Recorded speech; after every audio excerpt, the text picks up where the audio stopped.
Football की दुनिया में जब भी हम 2010 डिकेड को याद करते हैं, दो नाम सबसे पहले दिमाग में आते हैं, Lionel Messi and Cristiano Ronaldo. और ऑनेस्टली इसमें कोई सरप्राइज भी नहीं है। एक तरफ मेसी थे जो हर सेशन इंपॉसिबल नंबर प्रोड्यूस कर रहे थे, दूसरी तरफ रोनाल्डो थे जो हर साल नए रिकॉर्ड्स तोड़ रहे थे। दोनों ने मिलकर फुटबॉल को एक ऐसे लेवल पर पहुंचा दिया जहां कंपैरिजन करना मुश्किल हो गया। Ballon d'Or, Champions League title, individual record, पूरी जनरेशन इन दोनों के नाम से डिफाइन हुई। लेकिन एक इंटरेस्टिंग सवाल है, अगर 2010 डिकेड्स का पोडियम सिर्फ दो लोगों का नहीं होता, अगर उस पोडियम पर एक तीसरा जगह होती तो कौन होता? कई लोग कहेंगे नेमार, कई लोग कहेंगे इनिएस्टा, कुछ लोग कहेंगे मॉड्रिक और कुछ लोग बोलेंगे लुइस सुआरेज। लेकिन मेरा आंसर इनमें से कोई नहीं है। मेरे हिसाब से वो प्लेयर थे मैनुअल नॉयर। हाँ, एक गोलकीपर, लेकिन सिर्फ गोलकीपर नहीं, वो इंसान जिसने गोलकीपर होने का मतलब ही बदल दिया। क्योंकि नॉयर से पहले गोलकीपर का काम सिंपल माना जाता था, गोल बचाओ, शॉट्स रोको, क्रॉसेस कलेक्ट करो, बस। लेकिन मैनुअल नॉयर ने इस डेफिनेशन को पूरी तरह बदल दिया। उन्होंने गोलकीपर को टीम का पहले डिफेंडर बना दिया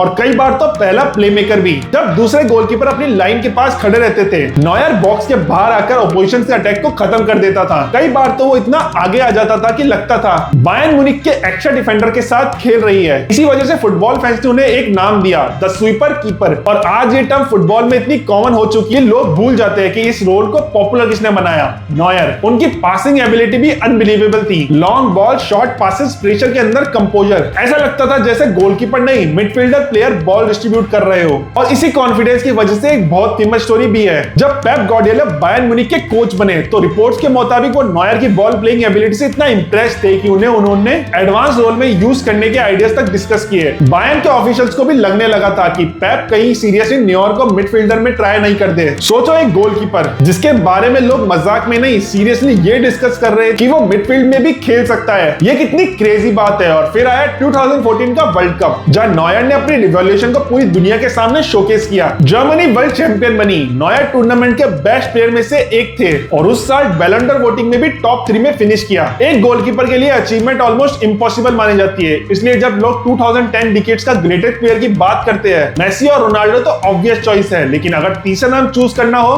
तो शायद फुटबॉल का सबसे ज्यादा चेंज करने वाला प्लेयर मैनुअल नॉयर ही था। क्योंकि उसने सिर्फ मैचेस नहीं जीते, उसने पूरी पोजीशन को रीडिफाइन कर दिया। My name is Manish and football not just a game for you, this channel is for you.